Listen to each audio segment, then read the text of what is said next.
Anyway, again, it is our great pleasure to see, you can't see me behind the podium because I'm only 5 feet tall.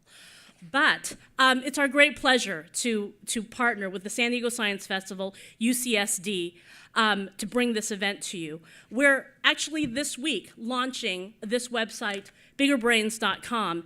And Bigger Brains is a collection of best practices, of really the best minds, people who have been there before you in research. And sometimes what we hear, especially from some of our authors, is that the research is, easy. Sometimes you need that navigation in just navigating your career. And we are very, very pleased to be associated with researchers who have done it all. And I think that some of the panelists that we have today will be able to share a lot of the tips and tricks when you're hitting those, when you hit those roadblocks on how to navigate your career, that it's really nice to be able to look at those who have done that before you and get their advice. And on Bigger Brains, we have a series of videos from also researchers who have been there and done it very successfully. So I encourage you to go to biggerbrains.com and take a look at that. So not to delay our program any further then, I would like to introduce to you the moderator today. I also want to remind you that feel free to tweet anything that you hear from this program. I believe there are a couple hashtags. I believe it's hashtag SDScienceFest. Is one of the hashtags associated. Hashtag Elsevier as well, associated with this. I'll try to do a few tweets from this as well. And let me introduce Dan Morgan, our executive publisher, who will be moderating this event. Thank you. Okay, as Chris-Anne said, my name is Dan Morgan. I'm the executive publisher of the Psychology and Cognitive Science group at Elsevier, just down the street in downtown San Diego. I want to make a few points prior to introducing the panelists and getting started. This event is essentially a continuation of the event that we hosted last year up at Torrey Pines, which was called How Can Publishing Advance the Scientific Career?, where we attempted to change the popular saying, publish or perish, into participate and prosper. As last year, as Chris-Anne already said, this is part of the San Diego Science Festival program, so thank you very much for including us in the program again. Perhaps I should have introduced this first to Chris-Anne. We are being recorded, so please mute your phones, and when we're in the Q&A section, speak into a microphone, which will be kind of being circulated around the auditorium. So really, much of this forum is inspired by the book Charting a Course for a Successful Research Career, which you should all have a copy of at your seat. It contains advice from a gentleman called Professor Alan Johnson on how to plan a research career, and covers a wealth of topics from grant funding applications to selecting a research discipline, selecting a supervisor and mentor, and discussing the importance of getting recognized. But the abstract for our panel discussion is this. We acknowledge that today's young researchers face multiple challenges in becoming established in their careers. We believe that a mentor can support an early career researcher in navigating his or her career by providing advice and guidance in many areas. In this panel discussion, we will discuss some of the milestones outlined in the booklet, as well as some of the tools necessary to build a strong foundation for a mentor and mentee partnership. So without further delay, I shall introduce the panelists. The full bios are in the handouts, so this is just a top-line introduction. On your right, we have Dr. Jacob Levin, who is the Assistant Vice Chancellor of Research Development at the University of California, Irvine, and the President of the National Organization of Research Development Professionals. Coming this way, we have Dr. Jean Loring, who is the Professor and Founding Director of the Center for Regenerative Medicine at the Scripps Research Institute. Coming in again, we've got Dr. Jack Wang, a Research Associate in Professor Loring's research group. So you can see a theme already here, at Scripps. And closest to me, we have Dr. Dorothy Sears, who is Associate Professor of Medicine in the Division of Endocrinology and Metabolism right here at UCSD. And she is also the President of the Association for Women in Science San Diego chapter. Not on stage, but still with us here this afternoon, is Dr. Jaya Bhatnagar, who is just moved here from the National Cancer Institute at Bethesda and is part of the Association for Women in Science San Diego chapter. So, perhaps I can start with you, Dr. Levin, if you're first on our list, if you could kind of give your background and insights from your experience with mentoring. Okay, this on? Thanks very much, Dan. So I'll just, I'm at UC Irvine, which is just up the road about halfway to Los Angeles, in case you were wondering. I'll give you a little bit about my background. I'm really a lifetime academic, and by that I mean I was in the first graduating class of the Cornell Experimental Nursery School, and have pretty much been in science ever since. My first peer-reviewed scientific article was in 1977, when I was in the 5th grade. The two co-authors I had at the time are now in the National Academy. I don't know what happened to me. It'll come. I was undergraduate in physics and math at Cornell University, graduate student at UC Berkeley, then a postdoc research scientist at MIT. Did a little foray into a biotech startup after MIT, and then came to UC Irvine. Now at UCI, as it's called, I'm in research administration. So I run an office that helps people to find funding for their research and puts together large interdisciplinary research groups or institutes, buildings, and helps individual faculty also get their research funded and publicized. So although I have a background in scientific research, I don't run a lab right now or teach any classes, but am still very much tied into the research structure itself.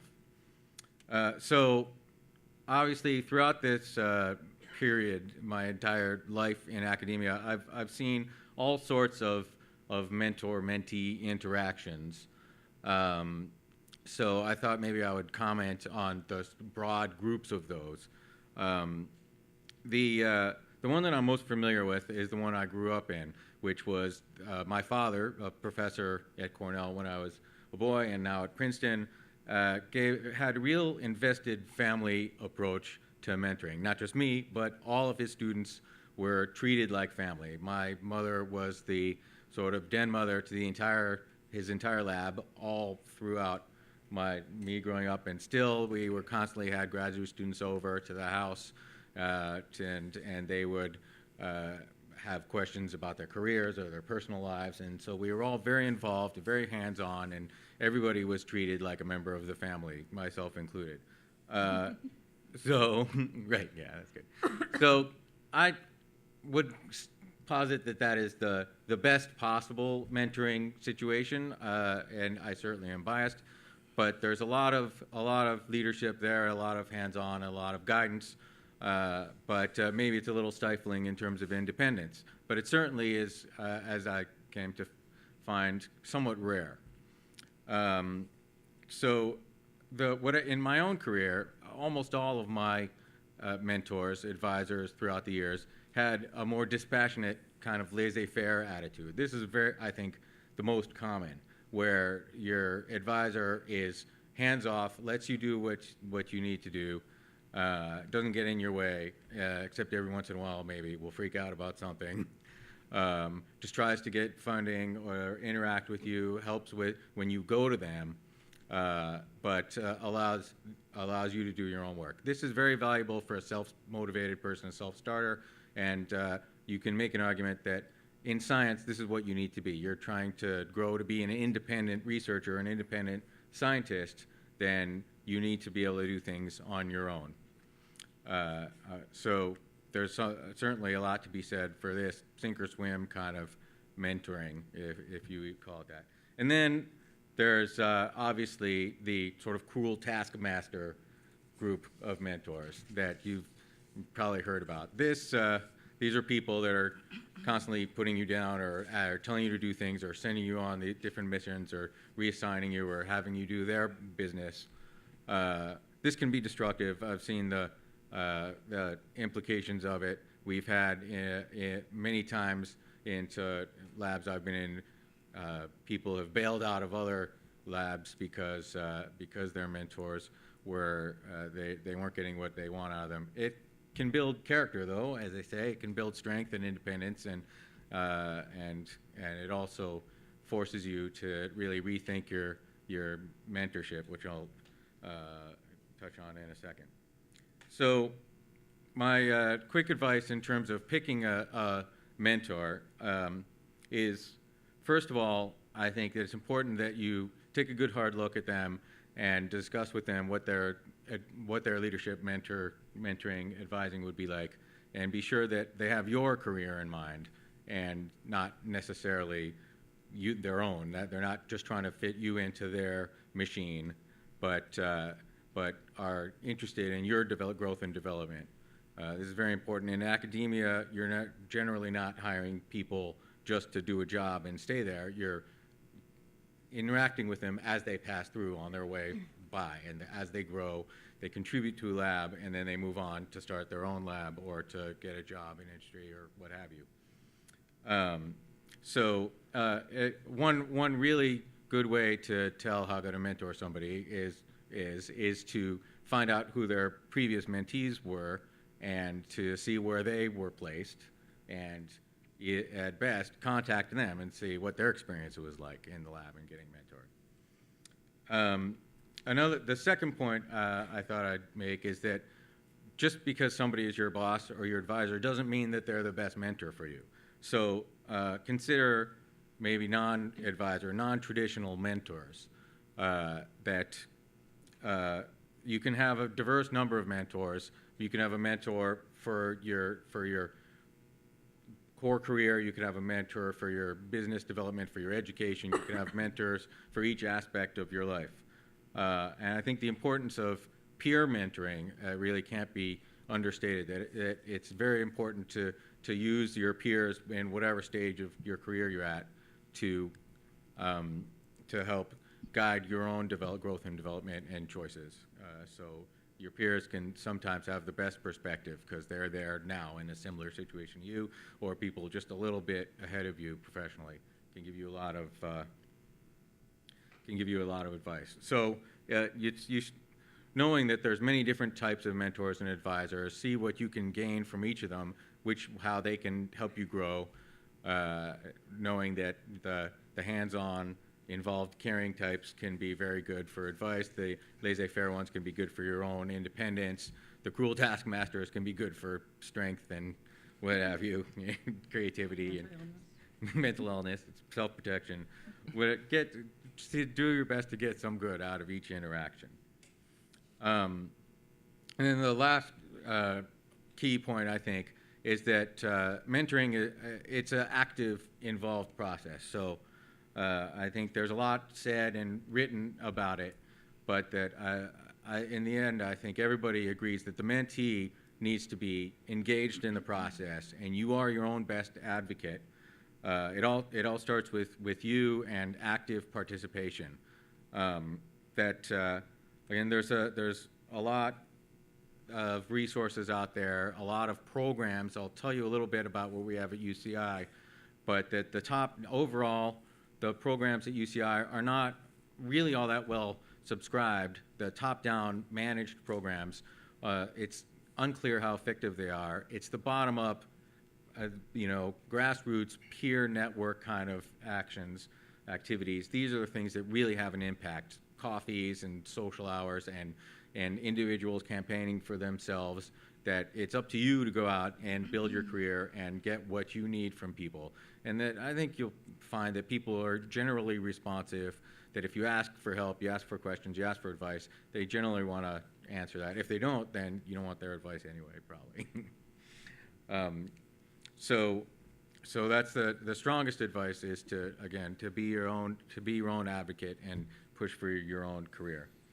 So in terms of formal programs at UC Irvine, we have a strong push on campus for mentoring and for equal participation at all levels, from undergraduate through to the professorate and even to leadership roles. So we were fortunate to be awarded a $14 million NSF Advanced Institutional Transformation Grant, which had a primary focus of bringing more women into the professorate in the STEM disciplines, the hard sciences, sciences, and for not just for getting them to faculty, but advancing them to leadership roles, chairs of departments and deans and vice chancellors and presidents and what have you.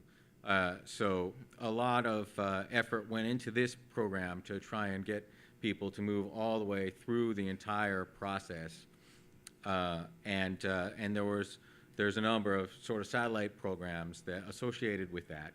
So there's what's called equity advisors in each of the schools, somebody you can go to if you have an issue at all, that there's these coffees and open forums, that there's training, there's some training activities on campus that everybody's invited to, and that this program was so well regarded that first we got a follow-on grant from the NSF to disseminate it to the other UCs, like this one, and also it was institutionalized into the provost budget to keep it going, keep these equity advisors on, so people you could go, trusted resources to go, that anyone could go talk to.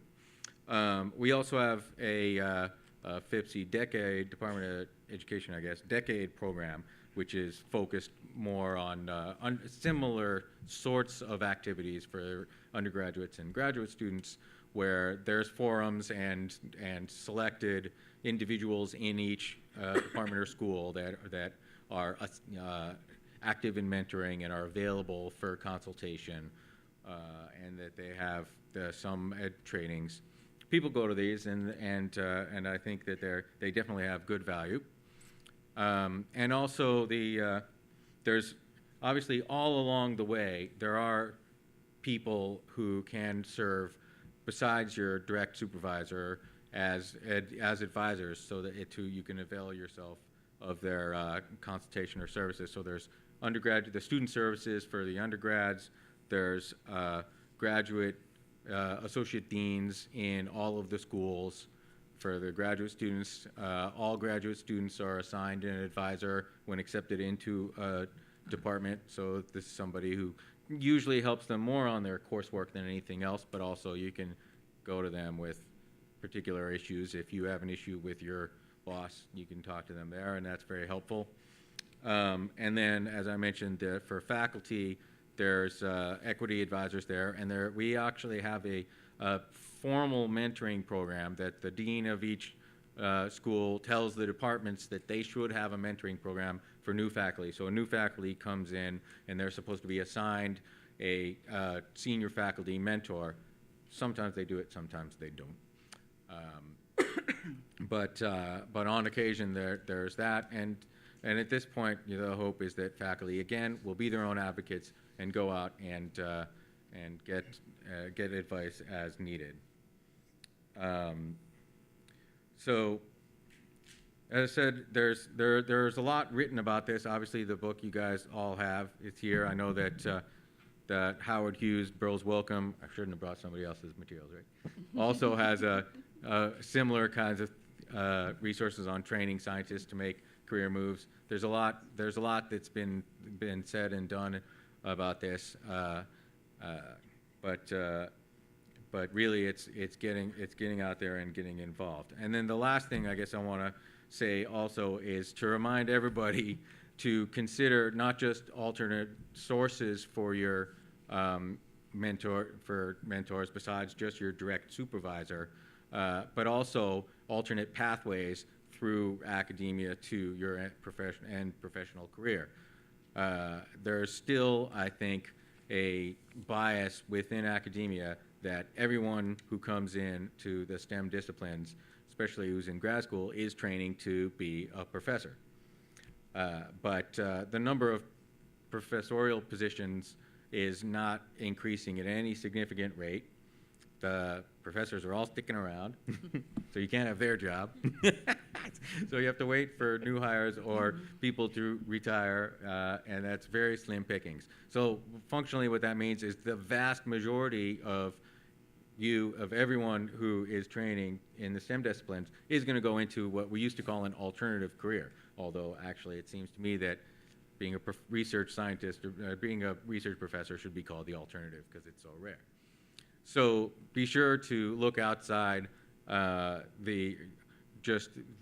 within the walls of academia to industry. San Diego is a fantastic place to make connections there, to biotech and what have you, to patent law, to management, and I guess right at the end, to finish all this, I'll give a little plug for the professional organization for my particular discipline, which is within academia, but it's called NORDP, it's National Organization of Research Development Professionals. And so we're 430 plus now representatives. It's a national 501c3 professional organization that has people all across the country and in 9 different countries internationally that do what I explained at the beginning, work within the research discipline to sort of help partnering and bring in funding for research and expanding cross-disciplinarily and getting groups together and what have you. And I found it to be a very rewarding career and more interesting even than bench research. So with that, I'll pass it on to Jean. I have so many different things to say, although I think I agree completely with Jacob in principle. And I want to point out that I'm getting a lot of benefit from his organizational skills because I am a hardcore scientist. That's what we do. We don't teach at the Scripps Research Institute. But I do write grants to fund our research, and a number of those grants and a number of the potential grants are amazingly with UC Irvine. So there are people that I feel very strong connections with, and both personality and scientific interest at UC Irvine. And Jacob has helped us write grants together that have been incredibly successful. So in a way, you're working for me. My pleasure. So we don't have anything like that at Scripps. But I'm going to tell you a little bit about my background, which is, I think, just as unusual as Jacob's. I'm the daughter of a geologist. He has a PhD. He had a PhD in geology. But unlike Jacob's father, he was one of those guys who goes out and looks for rocks. So instead of living in an academic environment, I grew up in a series of extremely small towns. The smallest had 75 people, and only 4 of them spoke English. So a lot of Southwest, a lot of geology. But I really, I think you benefit from whatever it is, whatever your background is. You can't redo it, so you might as well talk about how great it was for you. So how great it was for me was that it really built my independence, because I went to 4 high schools in 4 years, and each time I went, I would have to reinvent myself. And so reinventing myself became something that I was very good at. And that turns out to be a very valuable skill when you are in science, in academics, or in biotech. So I'm going to skip ahead a bit and say that I did have a job right out of graduate school as an assistant professor at UC Davis. I didn't do a postdoc, which I think is pretty unusual. So I haven't had any of the classic mentors that other people have had, the people they worked for.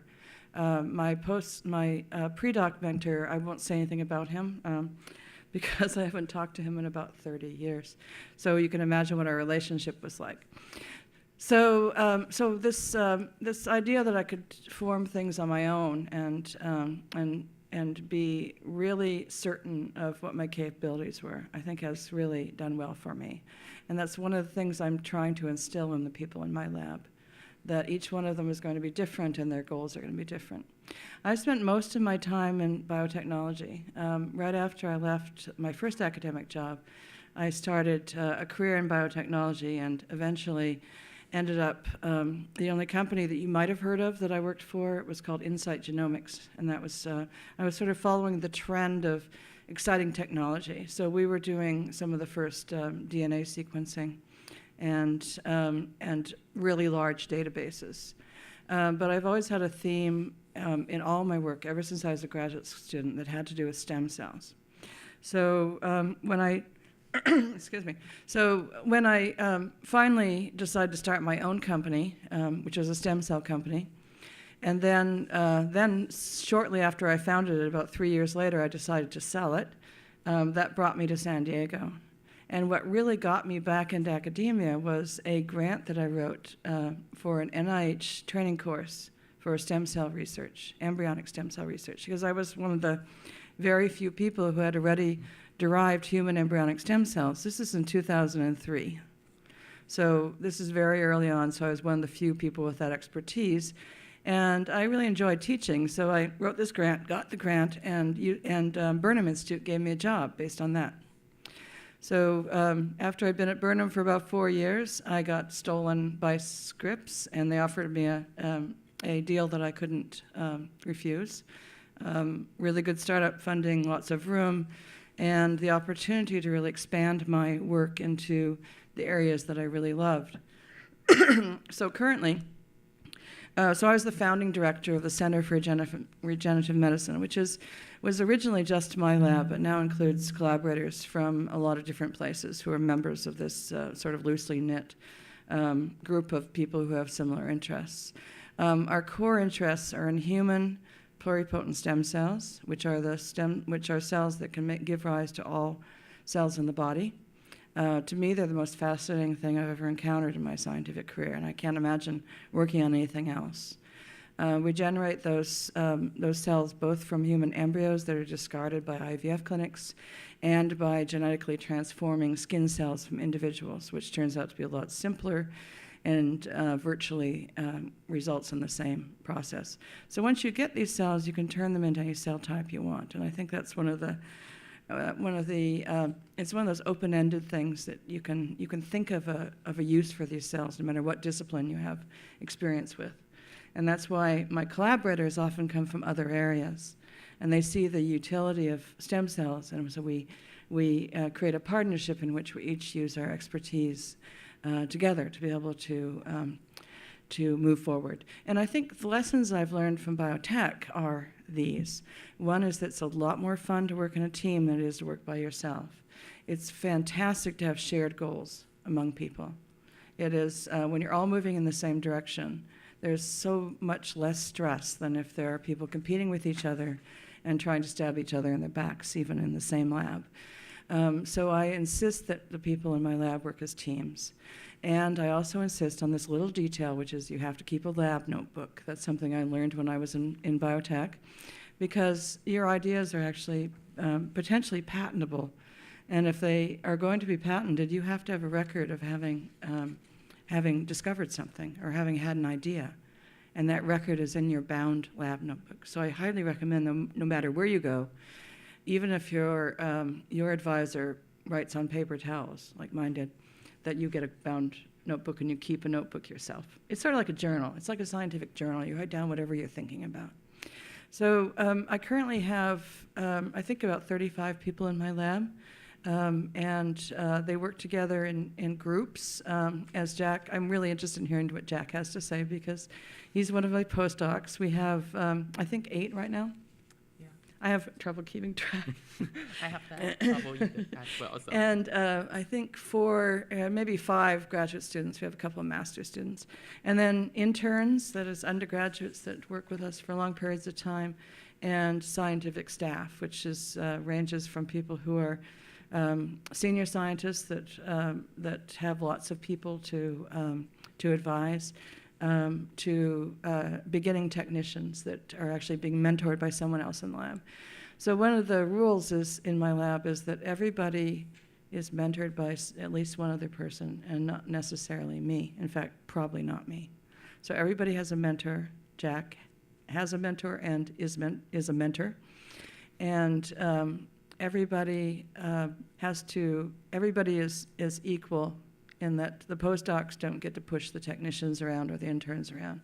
The whole idea is to train people, not to dominate them. So that's worked out pretty well for us. We had, in the last year, we had, it turns out, 14 scientific publications, which I thought was something these are all peer-reviewed. It's something I thought was unachievable. Just a couple of years ago, I always thought the people who did stuff like that must be making stuff up. It turns out every one of them is a good, strong one. And the reason we have so many is that we've managed to develop a system to work together. So I think that's really the secret of the success in my lab, and I hope the success of the people who I mentor. Just as a little factoid, I've had 3 postdocs get jobs within the last, I guess, 9 months, and all 3 of them went to industry because I don't really care whether they go into industry. I think you can have a great experience in industry. You can also have a great experience in academia. I would be delighted if somebody in my lab wants to become a patent attorney because we could use, like a patent attorney in the family.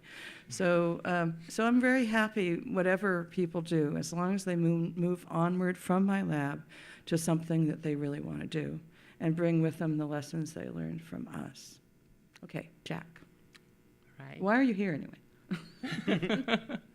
Well, first of all, I would like to say that sorry, Jean, I probably wouldn't be the one who will become the patent attorney, But actually, I think that after hearing about the 2 very glorious and fantastic life journey, I think probably everybody will be bored with mine. So, but anyway, I guess I actually grew up in Taiwan. So as a like a foreign student, and I came into this country and to pursue my PhD degree at Ohio State University, and I finished my PhD training at Ohio State University in the pharmacy, and particularly focusing on the experimental therapeutics and small molecules in the cancer cell signaling transduction pathway regulation. And so pretty much my previous training record my training track record is all about like cancer research field and cell signaling field. But after that, I found a postdoctoral training position here in San Diego. And actually, Jean is my second mentor. So I actually have already done one prior to Jean's lab. And that one is also pretty much related to the cancer research field.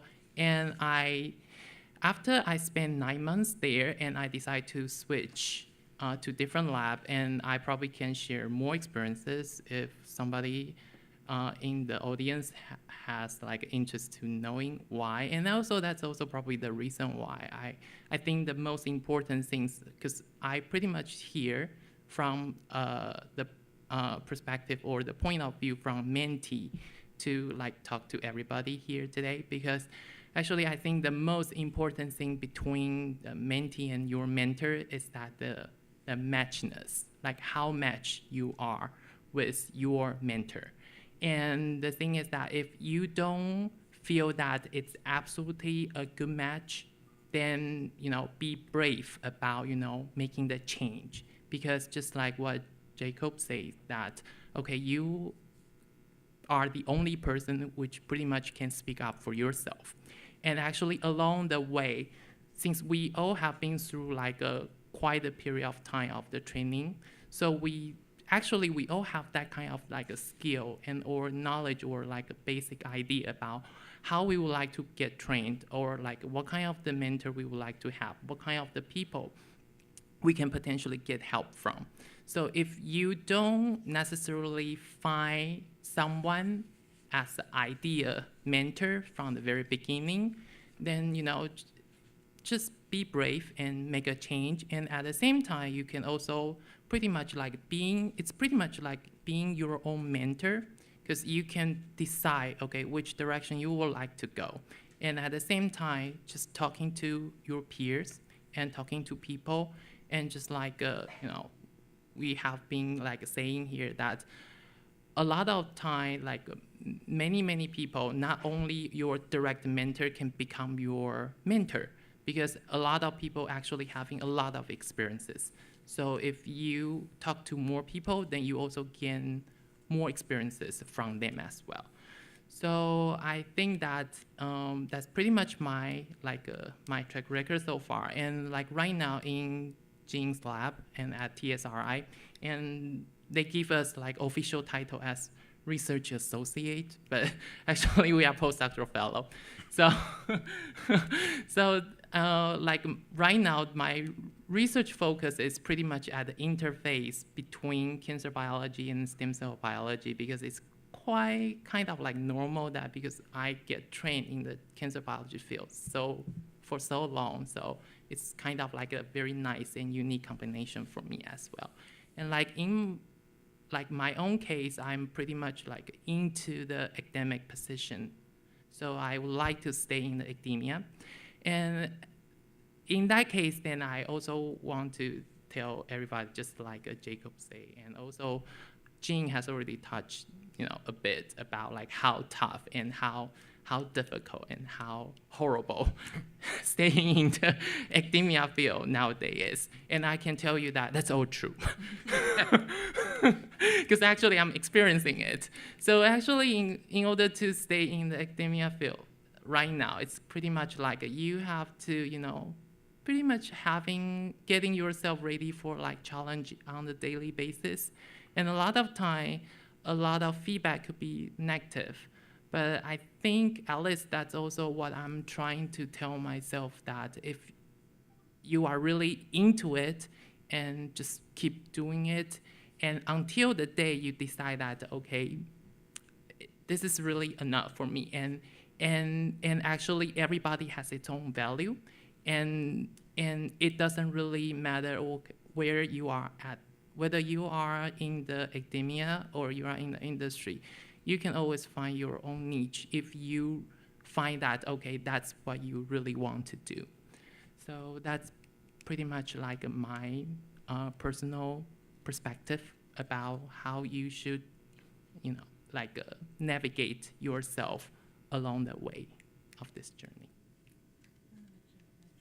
Oh yeah, and actually I'm just like what Jing said, I'm also mentoring interns in the lab, and I have been mentoring, I have mentored 3 interns so far.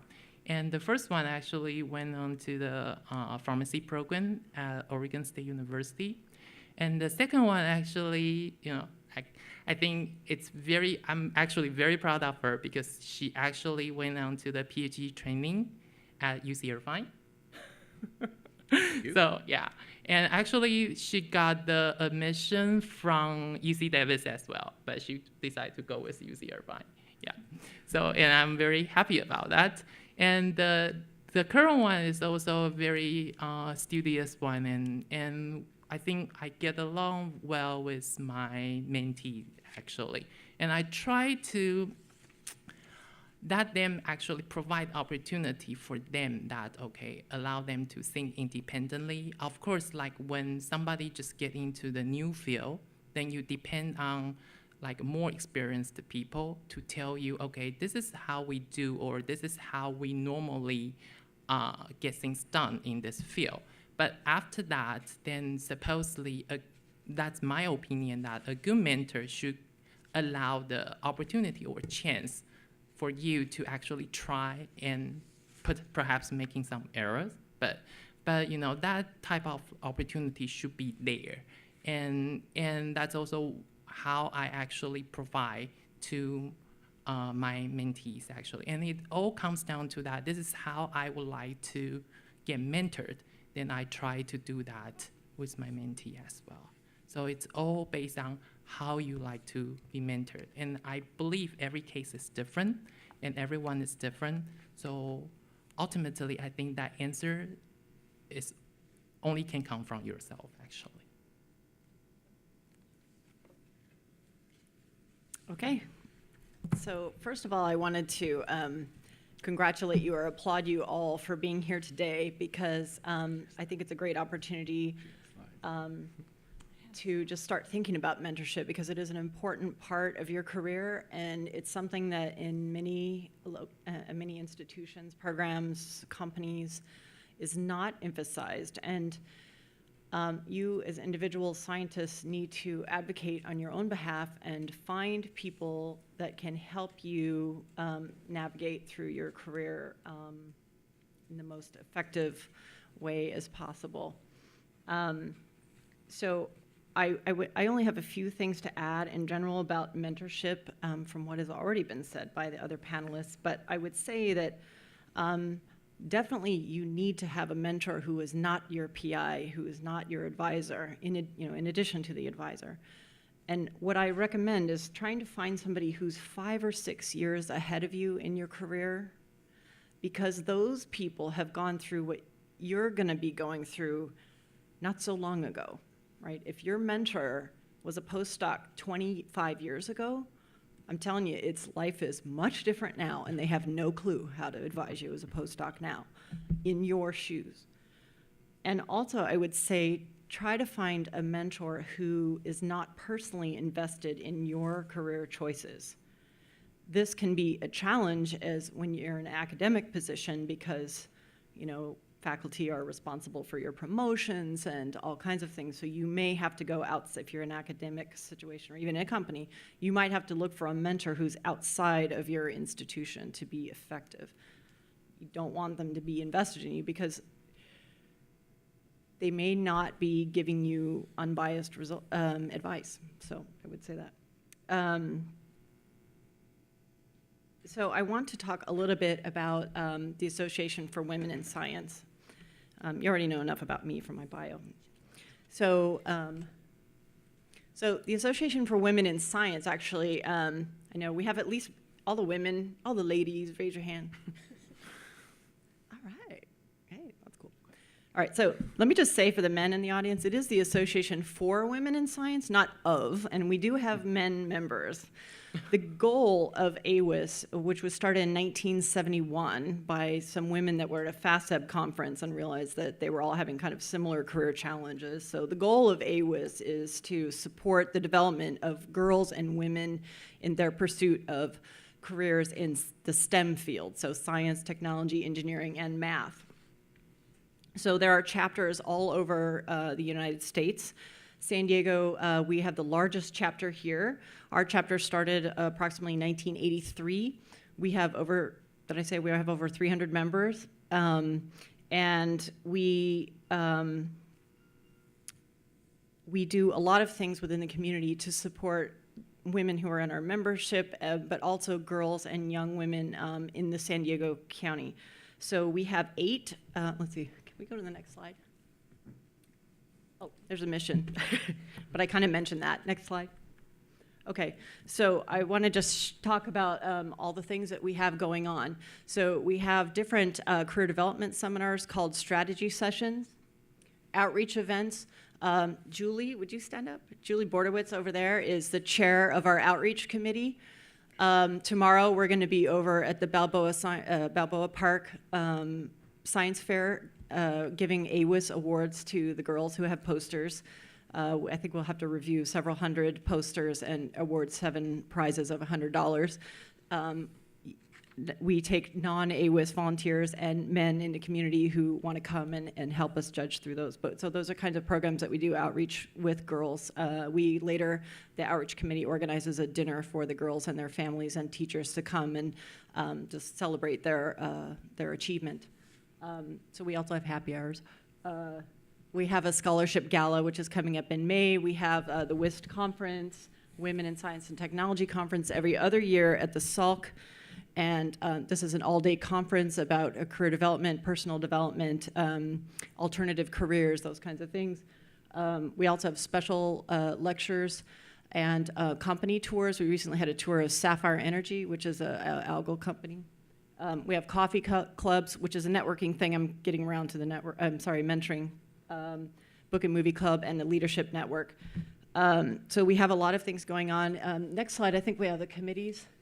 So we have different committees. There are lots of opportunities to get involved and become a leader. Is that Mary? Mary Mosdale? No, sorry, you look like Mary. I was going to say we have another co-chair here today. But we have a lot of opportunities to meet women of all ages and men, sorry, I don't mean to be exclusive, that are involved in science, technology, engineering, math at all levels. So from undergraduate up to CEO level.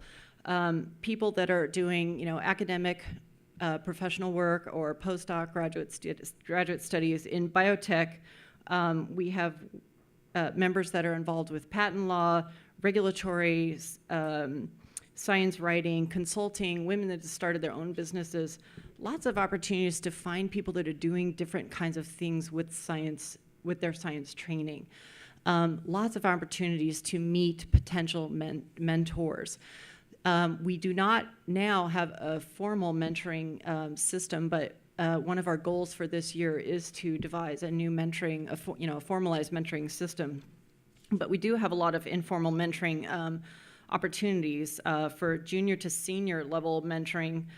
For example, at the events that I mentioned before, we also have peer mentoring. So it's important to get together with your peers and just see what they're doing. They have great advice.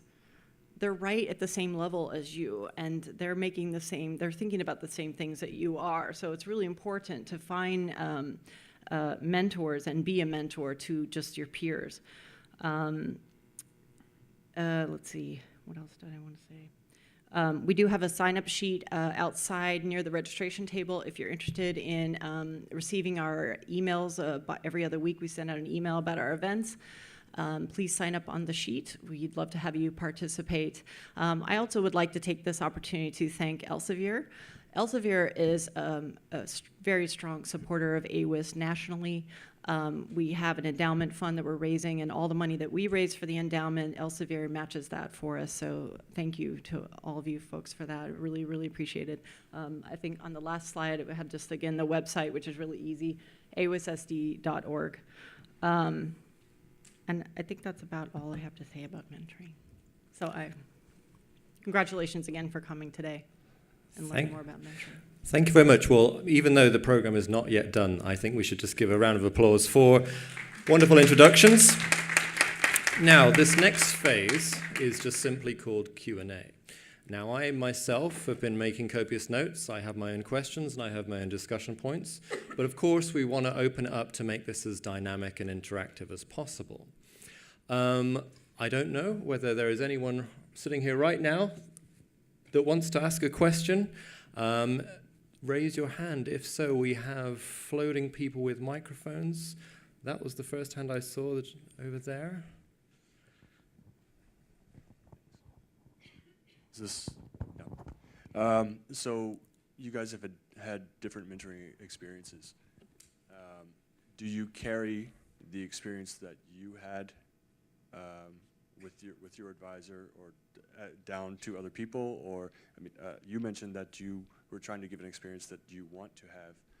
So do you see this as kind of you give only what you want, or there's always something left over from before? And I'd be particularly interested to hear the different cases of having a family mentoring situation versus some crazy situation, if anyone has had one of those. Dr. Levin, do you want to, or Jack? Jack has something pressing. Yeah. All right. So I think just like what I say, basically it's all comes down to the matchness, right? And like for your first question is like, okay, because I mentioned that I would like to mentor my mentee in the way that how I would like to get mentored. But obviously, actually along my personal training experiences along the way, I actually had quite a few types of mentors that I have been working together with. And I have like the mentor, which you can say that it's pretty hands-on and very focused and knowing what she wants. And I also have a mentor who eventually becomes very dependent on me. And it's like, okay, I actually, because I think I have the personality to be like very initiative. And it actually sort of like, at the end, I'm actually driving my mentor towards certain direction that I really want to. Would you do that for me? Yeah, I would love to actually. And so, I also have been trained by somebody really, really, how should I say that? Well, I think very, very, like watching every single detail and like every step. Right, okay. Yeah, I thought that's a bad word, so I haven't. No. So it's actually, yeah, very micromanaging. So, and like, okay, like for Jean, it's like, okay, it's just like, okay, do whatever you like to do. And just make sure that you are not going to burn down the building or, you know, you are not going into like any illegal situation. So the thing is that like I have been through many different types, and it becomes like, okay, along these experiences, I know that exactly what I like and what I don't like. And I also can see that, okay, because at the same time, I also have different colleagues and different peers actually under the same type of mentoring at every stage that I have been through. So I also can see, okay, how other people feel. So I was sort of like, okay, I combine the entire, all the experiences that I have and sort of like mold my own mentoring style, actually. And with regard to the reason why I moved, I think I sort of like suggested that, I will be your own mentoring. So it's pretty much also reflecting my personality that I like to do my own things, and I would definitely love to have the opinions and like a good constructive suggestions from my mentor, but I would definitely, I prefer not to have someone actually just like breathing down to my neck and watching every single step that I'm taking. So that's also like my personality things. So it doesn't really mean that, okay, that type of mentoring is absolutely wrong, because everybody has different style. And for certain people, probably they would prefer to have that type of mentoring style as well. So I would say that it's all about how much you are with your mentor. And so everybody can make choices. It's not only the mentor choosing who they want to mentor. It's also about the mentee to choose that, okay, who they want to become their mentor, actually. So, I wanted to add also that as a mentor, you want to find out, well, I want to find out what does the person I'm mentoring, what do they want? And if they don't know what they want, then they need to think about what they want, because I cannot give advice that will work well for them if they don't know what they want. So it's really important when you meet with your mentor to know what it is you want. Even if you just want information, just say, that's what I want information. What do you know about this or that? And then, to be honest, if I know about that, I can offer advice. If I don't know about that, then I can refer them to somebody who's in my network of contacts that can help that person. So I would say, as a mentee, find someone who's going to listen to what you want and help you with that. Yeah, I want to add something that I think I was just inspired by something Jack said. Whenever we bring someone new into the lab, everybody in the lab has to interview them. I mean, everybody. And we don't bring anyone in without them having met at least the majority of the people in the lab. And the reason for that is that this is your community. This is the community you're going to be living in for at least a year, maybe 3 years or 4 years or 5 years. And so the most important thing to me is that even though the people in my lab are very diverse, that they communicate with each other and they respect each other. That's something I will not stand for, is a lack of respect between the individuals. So I do have a heavy hand in some areas, but I don't micromanage their research, because the reason I'm doing this is because they bring to me this enormous amount of information and ideas that just makes it a joy to go to work every day. I mean, if I'm feeling bad, I go into my lab and ask people what they've been doing recently, what have they discovered, and it's always just really uplifting. So maybe Jack didn't know that, but I'm actually getting a lot from them. Thank you. Maybe Chris, well... Can I take one last second to comment Sure. on that? Sorry, Jacob. So I think that's a great question, obviously, that everybody wants to say something about it, and that, I think it got me to really think about it.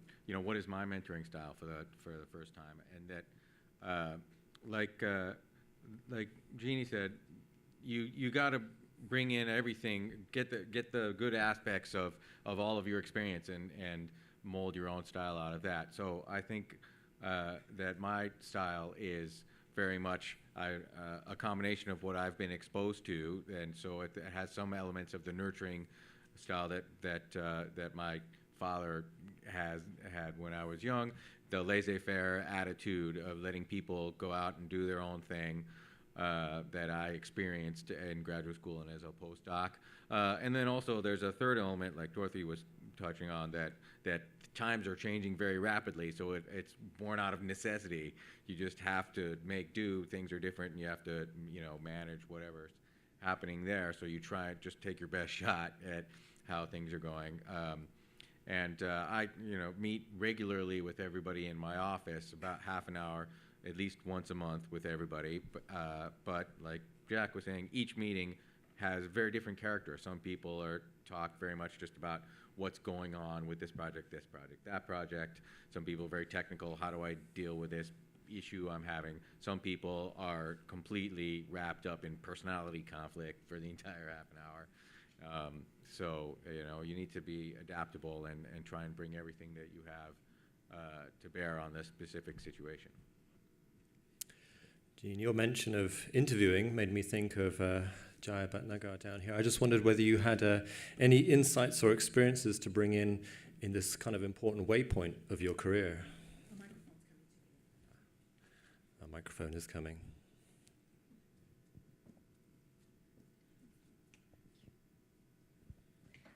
Hi, so I'm Jaya, and I was recently a postdoc at National Institutes of Health at Maryland, and I did my PhD at Cornell before. So when I had a wonderful advisor at Cornell, and he was a very young professor, and when I was in my 5th year, I was, as usual, wondering what to do next, which direction to go to. And he was very great in the sense that he let me decide. He gave me a lot of freedom. He just listened to me, and then he would, the best advice that he can give, he gave me, but he never pressured me. The last decision was always mine. So he was a very great mentor for me. And when I came to postdoc, I had a great mentor as well. And at that time, I was asked to mentor a student, a college student. And that was my first ever experience in mentoring. And I was totally lost. I didn't know what to do. I don't know how to talk. I don't know if I should be strict or I should be lenient. I had no idea. And then I think, made some mistakes. And then but when I thought about it, I actually thought about my mentor in my PhD and tried to see how he would have reacted, because whatever he did worked wonderful with me. So I tried to, in my mind, I tried to imagine if that was the situation, what my mentor would have done. And that actually gave me a lot of good ideas and directions, how to act, how to become a good mentor. So that helped me a lot.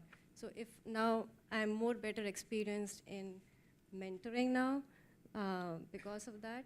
So I think whatever experience you get from your mentor, you do pass it on when you yourself become a mentor. That's a very important thing for me. Thank you. It sounds like the situation at Scripps is the perfect environment to have that mentor-mentee. You always can pass on your kind of processes that you're experiencing to your mentees. Chrisette. I want to ask a question, because I get asked this question by young people a lot. Jack, you talked about be brave enough to change your mentor if it's not the right mentor. But I do get asked a lot about how do you go about finding a mentor. And now if you have a formal prep program, and Jaya, like if you're asked to be a mentor, sometimes that makes it easier because you can apply for a mentor. But what if you don't have that type of program?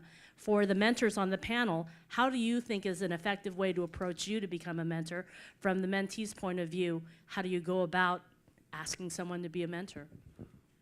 Well, I think that's a very good question. And actually, I also, from the perspective as a mentee, I actually also asked that question to myself as well.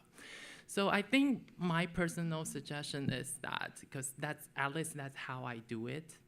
And I think, obviously, talk to people, right? Whoever you can definitely, just like what I say, be brave. It's not only about, be brave about making the decision. It's also be brave about, going out and talking to people and finding your own opportunities. Because if you don't do that, then nobody else is going to do that for you. So that's very, kind of like the real life and very, maybe not a nice way to say it, but, you just have to do it for yourself. And the thing is that, okay, once you reach out and find the opportunity for self, the opportunity comes to you, and, just try your best and to collect as much information as possible. Like you can talk to like the people currently existing in the lab, and how to know that, okay, how they feel about the mentoring style they got from their mentor. And I think I have like one extra tip that I just realized, like after I have been through like different types of mentors and also different labs. And I think that the interesting thing is that, at least that's what I found. When you are doing interview and you talk to people currently existing in the lab, it may not necessarily, well, it can be due to many, many reasons that like, okay, the interview period of time is just too short, that there's no chance that you will be able to get enough amount of information.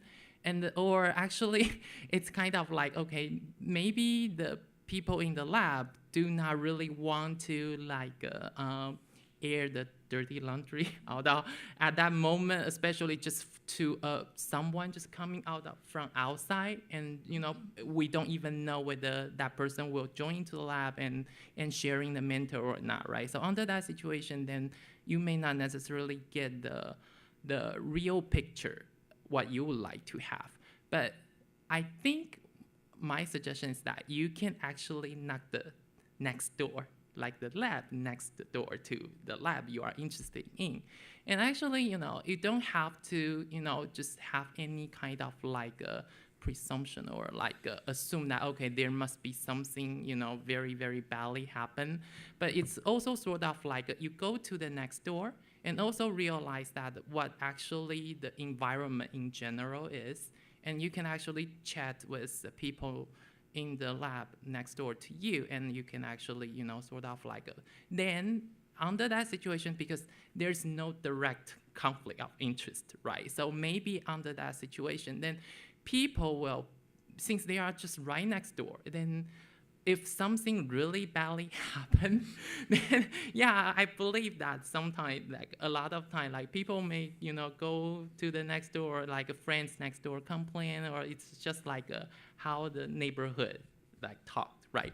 So you will potentially find out something from there, and to know that, okay, whether this type of like the mentoring style that you don't really like may potentially happen or not, then you make the decision from there as well.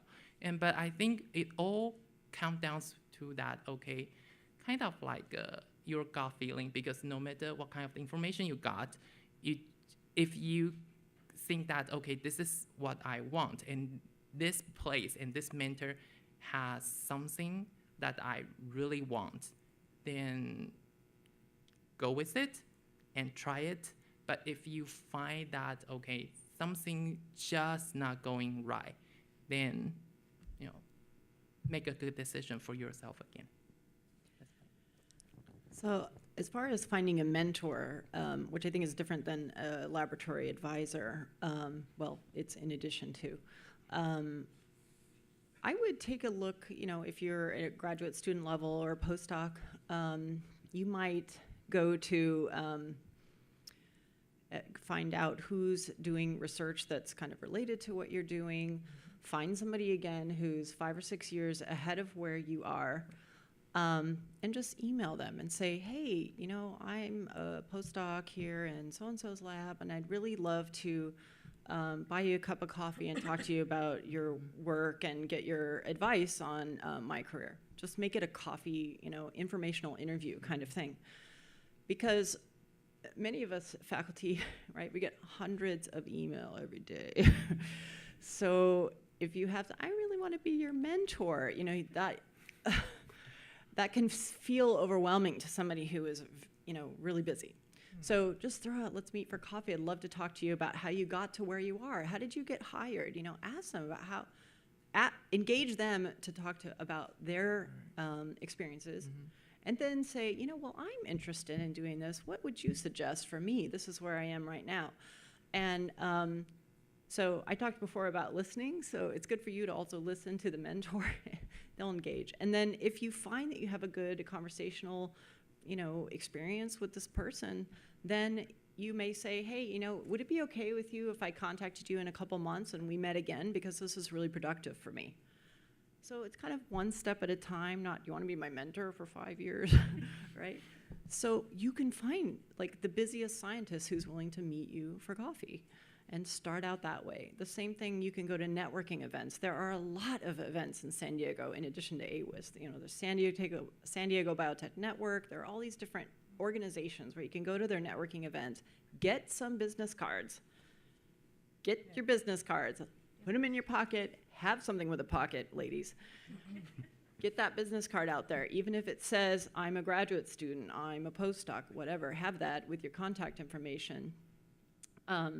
And just meet people. And you meet somebody who's, you know, in patent law or whatever, and just, again, informational interviews, start there. Thank you. No, I just wanted to mention that there's something unique about biotech, and it has something to do with the half-life of a company being usually like 5 years. So that means that we really have to be interactive with each other, and I realize that most of my network was established through biotech. Some of the people have gone into academics, but biotech, because of the experience, I mean, there's nothing like sharing the experience of having your company fold under you to share with someone else, to make a real friendship between. So it's I just think these things. Actually, what I've heard is that the biotechnology network is really very good for making contacts that are more diverse, that include academics, but also include other people who've done other things, which could be the one who gets you your next job. There's a very interesting video on biggerbrains.com about kind of the tips for not just starting networks, but maintaining networks, which is something very important that Dorothy just spoke about. I think we have a question up in that side. Hi, yeah. Sorry for the wait. Oh, no problem. A lot of good discussion. I just wanted to say thank you guys for coming and spending your time to do this, because this is one thing they don't teach in science in school, and it's so important to learn the system. And my question goes with what the person from AWIS just said. Sorry, I missed the introductions, but Dorothy's years. Nice to meet you. That was a great answer. And one thing a lot of people come up against is mentors and just people above them that are stretched so thin, and that's just how it goes. And like Jacob was saying, you have to adapt.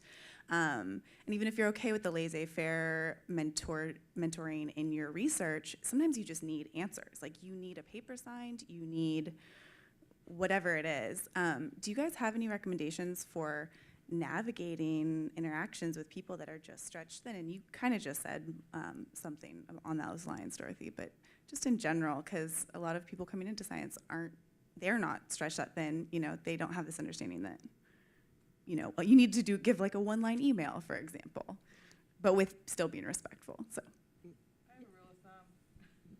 So I suggest to people who both are trying to contact me and my mentees who are trying to get in touch with somebody else, that you have to understand that your first email may just not even be noticed. And so you should always send the very short emails, right? Yes. Yeah, sometimes I edit his emails. Because you're dealing with busy people, and it actually, if you get an email back from somebody that's responding in the same tone, is a really good idea, because you can communicate much better. So, if you get an email back from somebody that's 3 paragraphs, then it would be probably nice to send one back that is longer than two sentences. So be sensitive to the people you're communicating by email. But essentially, the rule of thumb is if you haven't heard from the person the first time, send another email. If you haven't heard from them the second time, send another email. 3 emails altogether before you decide on some other tack. Because after 3 emails, it may be that they don't want to talk to you. But after 2 emails, they may not have noticed you. So I want people to contact me 3 times. I tell Jack to contact people 3 times when he says, I haven't heard from them. And usually the second time you do, right? Yep. So I'll reiterate that. Even in my business, we have to deal with this all the time. We're trying to coordinate many faculty who are extremely busy, and we need some little thing, whether it's a biosketch or to edit a piece of text or what have you. It's a very similar process to trying to get a fresh meeting with somebody that you want advice from.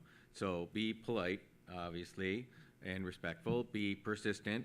You have to be your own advocate. And we also have this 3-email rule generally. It takes three contacts. Yeah, where it takes 3 contacts sometimes. They could be out of the country, and brief is good. Make it clear what you want up front at the beginning of the request. And I think that's also very, very important. And don't try not to take offense if you haven't gotten a response back. It's not about you, chances are. Maybe once in a while. But really and truly, it's about that people are all wrapped up in their lives. So just reaching out again, wondering what you thought. Could you sign this paper? And then there are other ways to try and get to. There's always another way around that you can do it, and it's never helpful to get all offended or angry or try and deal with something. And and we tell faculty the same thing. If they get a grant back that they didn't like the reviews, you could write an angry letter to the review panel, but all that's going to do is get them pissed off at you at your next grant. It's not going to get them to change their mind. Oh, I didn't do that. On the contacting someone 3 times, what sort of time frame are you talking about? So if you send out an email and don't hear a response, how much time do you let pass before you I think send it a depends on second, how third? urgent it is. I think in Jacob's case, he may need something signed in a week or something, so he has to do it pretty frequently. But I've had people contact me a year later after their first 2 emails, and then maybe I'm in a more receptive mood because they say, "Did you get my last email? You must have missed it." So I don't think it matters. It's just that you can always go back and see that you had the initial contact with that person, so they're not making it up. Right, but it seems like you wouldn't want to email someone and then the next day say, well, I haven't heard from you. Please don't do that. Yeah. Yeah. I'd say a week maybe, unless it's really urgent. It's sort of a nice time frame, because usually I do travel a lot. I travel lots more than I should. And when I'm in another country, I often can't get email for a couple of days. And so that means that when I start getting it, it's a huge flood, and I can't catch up. So, I do find that there are emails from people that I would have responded to had I gotten them, and with not 500 others, right? Well, actually, sometimes I don't even get Jean's response right away. So yeah, just for you guys as information, so waiting period is kind of like necessary, but yeah. And the thing is that my comment about that is that, okay, if that's what you really want and really that matters that much to you, after 3 emails, you can probably, based on, everybody's comfort level, actually, so you can start to think about it, whether you would like to directly call them or not, because the thing is that, when I apply my grad school from Taiwan, and I even do that myself, I just directly call the PIs or a supervisor that I'm interested in to become a grad student with, and just try to reach out to them, because somehow I just don't get any email response, but that actually matters a lot to me. Then at least I want to know, okay, what the answer actually is. And I have the personality that, okay, I just want to try everything that I can possibly try. And if it doesn't work, it doesn't work. But before I try everything, then I'll keep trying. So, I can see a question up there, I think, or did you have one, LaShawn? Actually, I do have a question to the panelists. What are your thoughts on utilizing social media such as LinkedIn after they've attended a networking event? Do you recommend the business cards that they've received, that they go on to LinkedIn and maybe reach out to them to connect with them that way? I very strongly recommend getting a LinkedIn site and put as much material about you as you can on there. Professional material, let me say.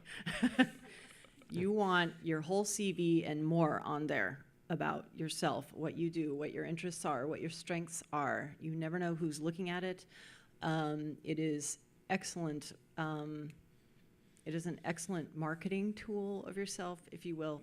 Also, I do, when I don't link in with people that I've never met. So some people link in with just whomever. It's not quite as crazy as Facebook, but I have to meet the person, because if they're going to be in my network, then people might ask me to be introduced to them, or they might ask me to introduce them to somebody in my network. And so I really feel like I need to have met that person and had a conversation at least. So when I get business cards from a networking event, usually in the back, if it's blank, you can write the date and the event where you met the person, because you may lose this in your car or in your desk or in your backpack or whatever, and you're like, who is this Dorothy Sears person? I don't know, don't remember. So write the date and what it was, maybe what you talked about. And then when you link in, I recommend you don't just send the standard, hey, I'd like to have you in my network, whatever the default greeting is. Have one sentence at least that caters, that refers to your interaction with that person. Hey, it was great to meet you at the something something. And then you can have that last one. Love to have you in my LinkedIn network. It's a great way of, if you find yourself looking for a job, you can find people in your network that might be able to help you do that. You're interested in making a career transition, so now you need a mentor of a totally different type, because now you've decided, oh, I want to be a science writer, and I don't want to be a physicist anymore. So, then you need to go and just find somebody who's a science writer. You may be able to find somebody in your network, or somebody in your network who's connected to somebody who's a science writer. So then you can ask for an introduction. So anyway, obviously I feel really strongly about LinkedIn.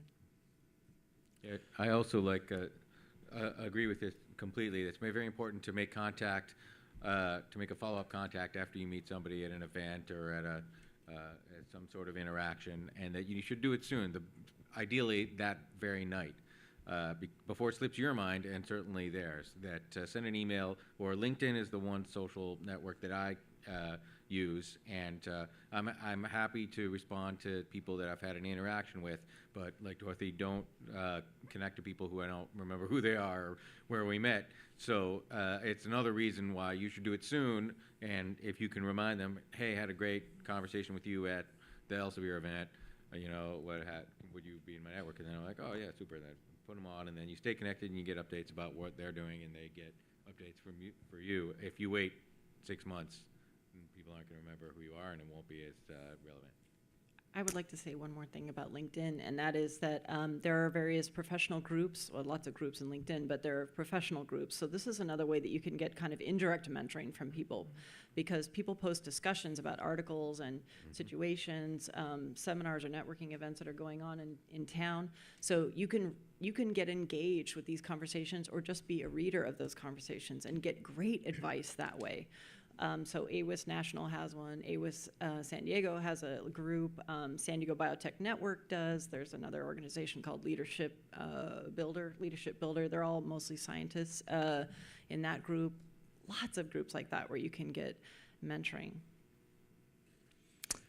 I think we have a question I up. just up want there. to add to the LinkedIn discussion.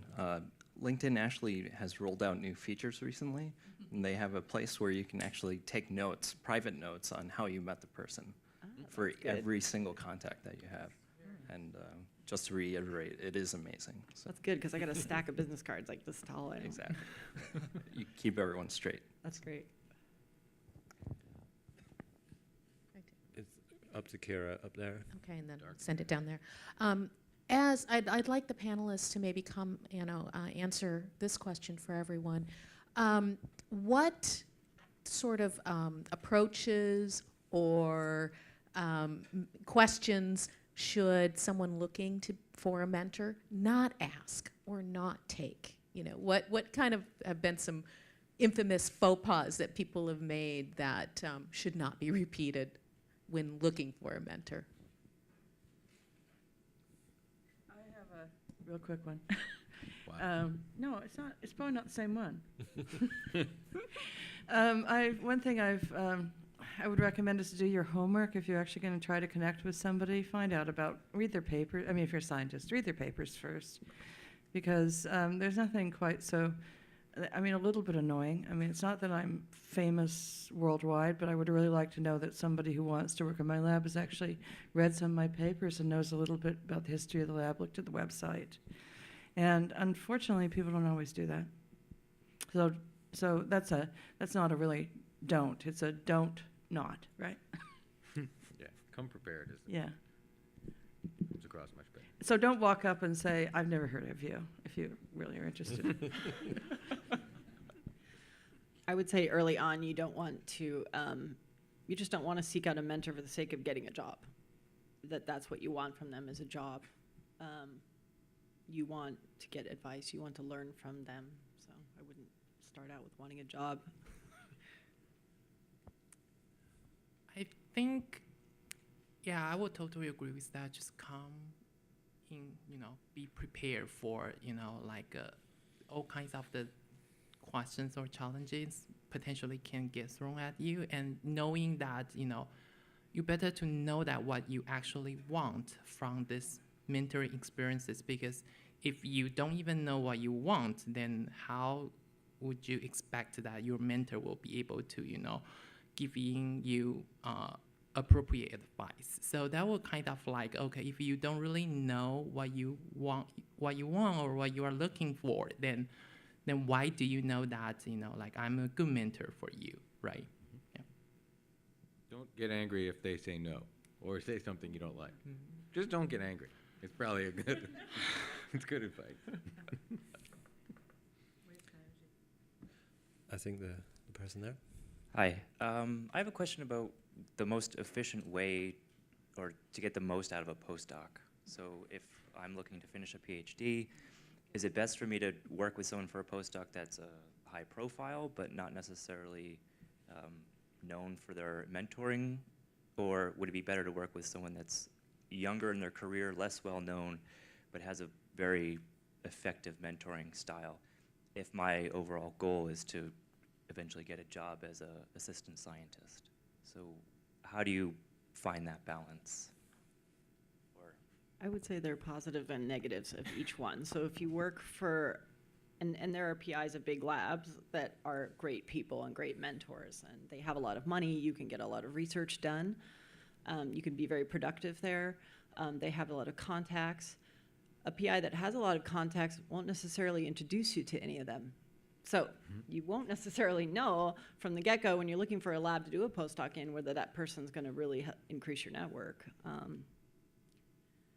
But most PIs have something to offer you. A younger PI who has a smaller lab is going to be in the lab more around, so more accessible to you on average. So you'll have more direct training from that person and more, conversations about career development or what have you. It's just going to be the way it is. So I'd say there are pluses and minuses. I wouldn't say there's one is better than the other necessarily, although the big lab with a lot of money is nice. Yeah, so you shouldn't exclude the possibility that you could have a small lab with somebody who doesn't communicate with you. Yeah, that or too. a large lab in which you have a really good mentor, because, so I realize those things often seem mutually exclusive, but I don't think they have to be. And if you can hit something in between, I think you'd do really well. I don't know, beyond that. And I would say as a postdoc, look at alternative careers, because academia, as has already been said, we're becoming the alternative career. Yeah, so of my postdocs, Jack is the one who's most keen on an academic career. And it makes him a little bit interesting in a way. I think it's important to look at your career and look at it in total to see what's going to benefit you and where you want to go. So there's obvious benefits for being in a big, high-profile lab that reflects well on you, but not if you end up being fourth author on every paper and your advisor doesn't go connect you to their high-profile friends. That if you're in a small lab with a new assistant professor, but you get to be first author on a science paper or two, then that's going to do much better for your career, and you can have more influence on the lab, and you can partner a team. It's like Jack was saying about the match and about looking at your career, all the aspects of your career and what benefits them. Where do you want to go, and what do you need to get there? Is it going to be a connection? Is it going to be the respect from having worked? If you're in a big lab, you may be more likely to get on a high-profile paper, but you also might get suspicion. Oh well, maybe they didn't do it on their own. because they're coming from this big lab that's just always publishing big papers. So you have to balance all those to see what's best for your particular situation. Well, I think as a postdoc, I really appreciate that question, because actually that's the answer for that question. Even myself, I'm still looking for that, actually. So I guess it's all about, I guess ultimately every case is different, and it's really, really hard to tell that, okay, what kind of the situation you will face. And I think just maybe provide like different possibility, and it's really, really hard to just tell like ahead of the time that, okay, what kind of the things you will end up with. Because, okay, in a big lab, you have like a lot of resources, and your mentor is famous, and you have a lot of colleagues. And at the same time, potentially, because you have a lot of colleagues, they may or may not have the same goal as you have. And when it's nice that, okay, when you are working together with a lot of people having the same goal, because everybody is pretty much heading toward the same direction. But actually that can potentially giving you one problem if, you know, everybody having the different personality. And some people are more competitive than others. And sometimes this type of like competitiveness may turn out to be ugly. You never know. So that's one possibility. And that will actually, you know, kind of like, you know, warn you or wear you down to like the situation that you probably wouldn't be able to imagine, because you actually facing like not only the competition from outside, but also competition from inside. So that's one possibility with big group. But with small group, it's just like, okay, yeah, everybody's is kind of like, okay, we need to watching on the budget, and we need to plan things out very well, and it's kind of like a do or die moment, things like that. But at the same time, then you actually learn a lot of experiences, and under that situation, you probably will be able to learn more from that experiences, because actually, if I guess your personal goal will be pretty much similar to mine. You want to stay in academia, you want to lead your own group, and you want to have your faculty position.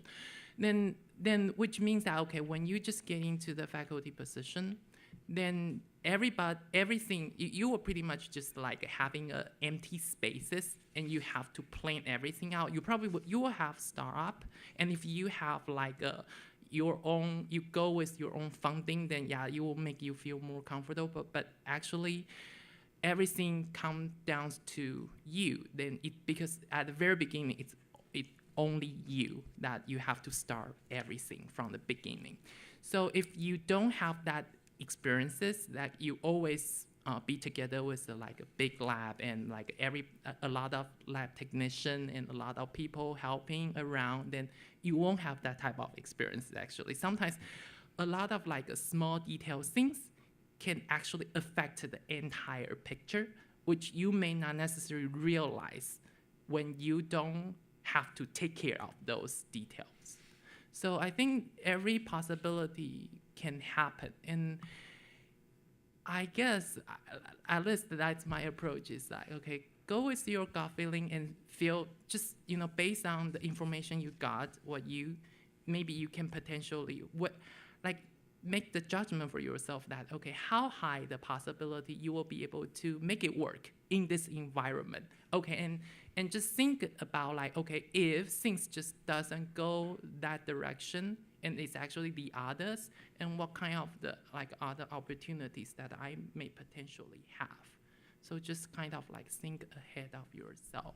But I guess I probably wouldn't suggest that, you know, just kind of like directly changing your goal or something like that, because just like what Jing said, like myself, I cling on to my own goal very, very tightly. So I wouldn't, you know, tell anybody that, okay, yeah, just, you know, the option becomes like, oh, just completely changing your own goal.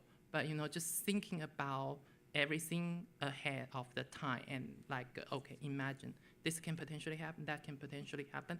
And if it doesn't go the right way, the way that I would like to have, and what kind of the possibility choice that I can have.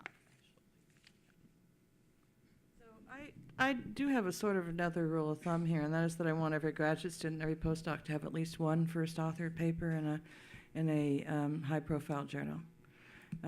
Sometimes there'll be 20 other authors on those papers, though, because we collaborate so much, and there's so many other people in the lab who contribute to papers. But being first author is really important. So I do try very hard to. Jack's had one. Yeah, and actually, like so far, I have 4. Yeah. Like if you count the co-author papers, so that's one big advantage, like in the big group, because if you work very hard and you contribute a lot and you are open to like a collaboration, then you can potentially get literally. I think Jean probably wouldn't deny that in the lab right now, my fingerprint is everywhere. Mm-hmm. So yeah, then which means that, okay, my contribution I always have the chance to get recognized, but may not necessarily lead that as the first author, but I have my own thing. And that's what I cling on to very tightly, and I know what I want. So make sure that, okay, if you are in the big group, make sure that, okay, you have something that you can depend on to, like your own thing, but at the same time, it all depends on you, like how comfortable you are to work with different people and potentially contribute as much as you can.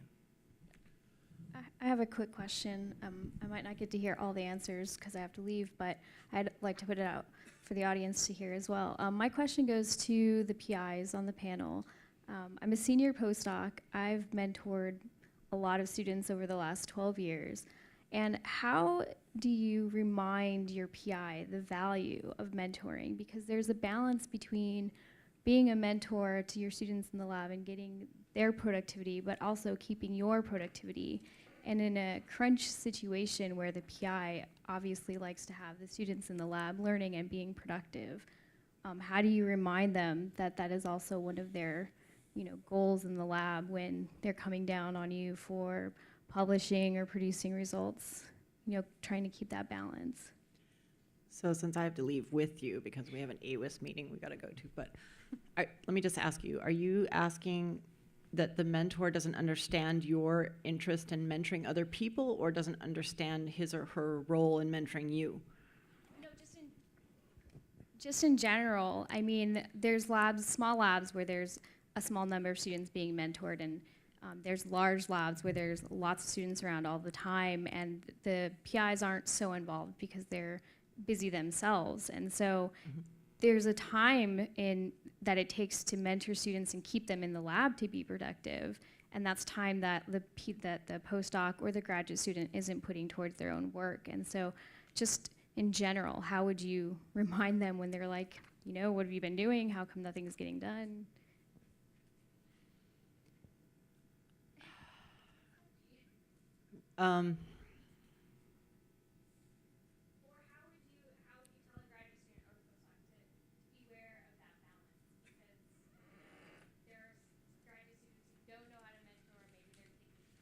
Yeah, I think I'm understanding this. Maybe it'll help. Some postdocs actually really enjoy guiding other students or other postdocs, or being more of a mentor themselves, and they may do that at the sacrifice of their own careers. I think that I've seen this happen several times.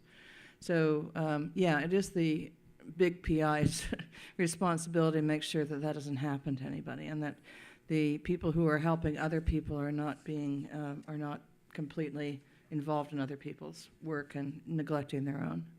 Yeah, that is hard. It is hard to balance, but it's all based on individuals, I think.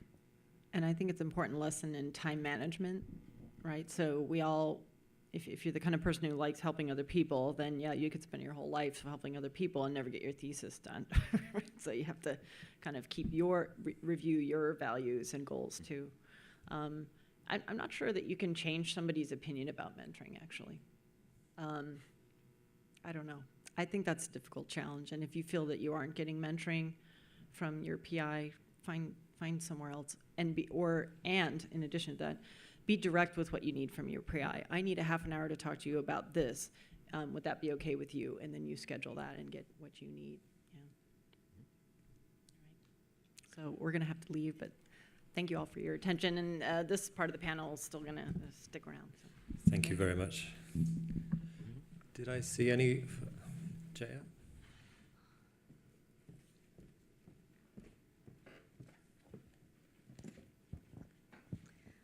Hi, I just wanted to add something to the previous question about joining a big lab or a small lab. So I think if I were in that position, I think the most important thing is to look at the research. Because first, I think it's a good thing to do a postdoc in a field which is new, or I think it's important to see what you will learn more. If you are already in the same field, using the same techniques, what you have already done in your PhD, there is not much you are adding to your resume. So when we are deciding labs, you always see where you can learn more things.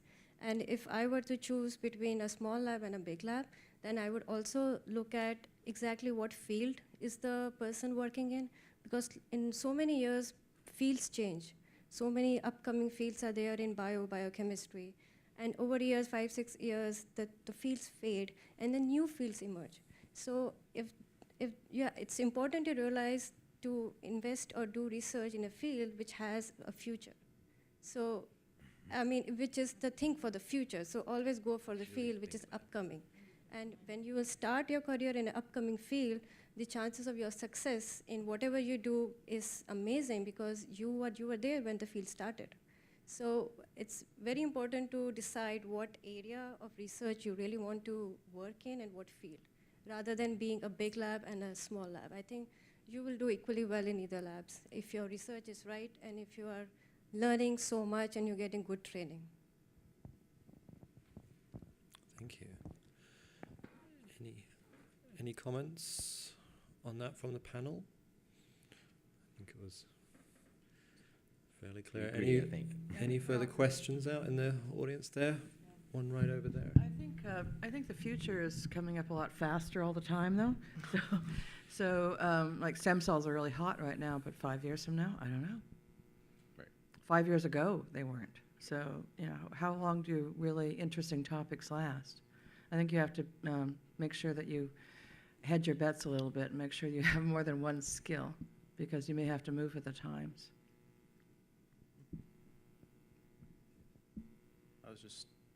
Oh, closed it. There we go. I was just wondering if you could go over maybe some typical division of labor or situations in small versus large labs in terms of mentoring versus training versus teaching and learning at different levels of students. If you have like a master's student or a PhD student in a small lab with a single PI, are you supposed to be getting all of your mentoring and training from one person, or is that going to be like a balance or off-balance relationship, or maybe your perspectives on that?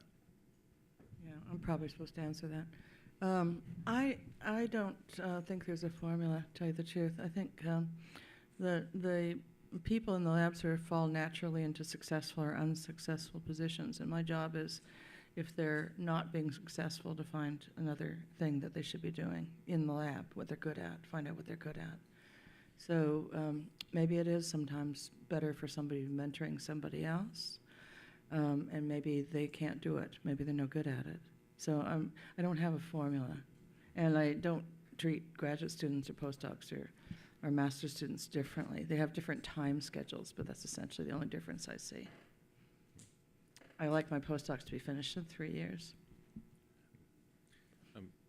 I'll certainly respond to whether you should have only one mentor with the answer no. You should always try and gain some mentoring from a variety of different sources to get different viewpoints. Generally, I've been involved in big labs and small labs, and in the big labs, there's usually some sort of a hierarchy. There has to be some division of labor, as you say, because you can't get enough attention necessarily to 35 people, even if you're incredible gene. So, but it depends on personality. Some people really like helping others, and there's often a senior postdoc who mentors a lot of people, the postdocs, grad students, even the undergraduates. There's some graduate students that are really communicative with the undergrads or with the other grad students. There's usually some sort of structure or hierarchy that's based not on experience and also on personality. But again, I think being your own best advocate is the important thing, and see what you need and where can you get it. Who knows a technique you're trying to learn? Who has navigated the career path that you're searching for, and seek out their counsel. Yeah, and my job is to let that happen and make sure that there is not a lot of drama. I think in different lab setting, you can potentially have different issues, right? And I guess technology-wise or like a lab bench skill-wise, you can actually learn from a lot of people in the lab, because it's not necessarily, most of the time, it's not your PI who knows the most about like what you are trying to do and what would be the best approach to do that. So actually, like learning, like in our lab, we have a lot of like very experienced technicians, and yeah, they may not necessarily have the doctoral degree, but I actually like myself, I have my highest respect to them, because they are actually they are absolutely skillful and they know what they are doing. So actually, I learn a lot from them actually. But like when it comes down to the point that, okay, we are talking about like the career decision or like the helping in terms of your next step, then what depends on like what would be your next, what your next step would be, right? Because like, okay, in terms of like my own interns, then when they apply like grad school, and they can actually get my reference later. And also like we have other postdocs, and obviously they can ask one from Jing as well, but it all depends on them, what would work for them actually. So like I always tell my intern that, okay, yeah, I would love to provide my letter for you, and I do whatever you can and I can and to help you to reach your goal. And but like in terms of my case, then yeah, I basically when it comes to my letter, then you will definitely need to come from Jing, right? So then it will become like it's necessary for me to shout, and when I really need help, and I will just raise my voice and make sure that, okay, Jing. Yeah, he makes sure that I actually send the letters out. Yes. And this is another secret to my staying alive in a situation like this, is that I make my students or my postdocs draft the first draft of their own recommendation letters. And that is not as selfish as it sounds. It actually is really good to learn how to promote yourself. So I use that that can be a teaching tool as we go over it and find out whether this letter is really written right, or if they left stuff out, or if they sound too arrogant. So that turns out to be another mentoring opportunity. But I'll make every one of them write their own letter. So don't work for me if you don't want to do that. You have to do it eventually. We are closing upon 6 p.m. Yeah. So I just wanted to ask, are there any further questions before I begin to wrap this up? Okay. Then I will go to, are there any closing statements? I just, Dan, wanted to thank Elsevier for pulling this all together and for all the support for this type of activity.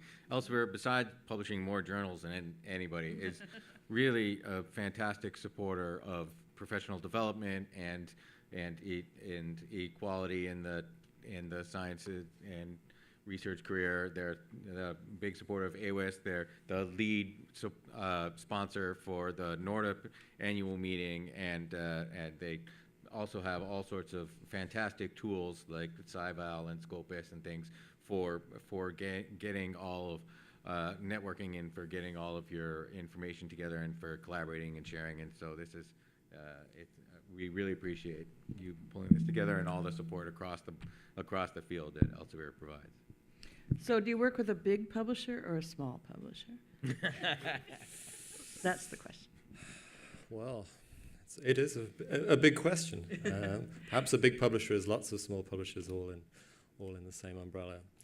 But thank you so much. I mean, before I return that thanks, I will say 5 things. because I know that the thanks will mark the closure of this. Number one, there is a reception outside, so it's time to put all that networking skills and get your business cards out and your pockets full of people's business cards. Number two, please, if you can, fill in the evaluation forms that are parts of your pack. This mean feedback is always very important on this kind of event. Number three, check out all the other events that are going on as part of the San Diego Science Festival. There's a huge expo going on this Saturday at Petco Park, where we will be there, and you can make Bigger Brain hats, and it's a real children-centric event. It's always great fun. Number four, please do visit biggerbrains.com. There's a wealth of kind of an archive of videos there, and people talking about networking, people talking about how to get funding, and just like the world's experts are there talking to anybody that cares to listen about best practices. And number five, thank you very, very much to all of our panelists. One had to leave already, but please join me in a round of applause. Thanks.